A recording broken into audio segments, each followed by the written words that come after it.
আজকে আমরা আমাদের সংসার মুভির পরের পর্বের সম্পর্কে জানব এবং বাংলা সিনেমার অন্যতম স্তম্ভ রঞ্জিত মল্লিক সম্পর্কে জানব।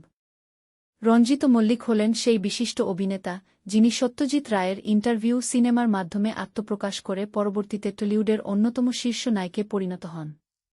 তিনি বাংলা সিনেমায় সৎ, নীতিবান এবং অন্যায়ের বিরুদ্ধে রুখে দাঁড়ানো একজন আদর্শবাদী মানুষের প্রতীক হয়ে ওঠেন।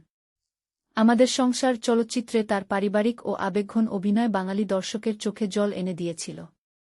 পরবর্তী জীবনে পারিবারিক ঘরানার সিনেমায় পিতা, বড় ভাই বা বিচারকের চরিত্রে তার গুরুগম্ভীর ও নীতিনিষ্ঠ ব্যক্তিত্ব বাংলা চলচ্চিত্রে এক নতুন ধারা তৈরি করেছিল।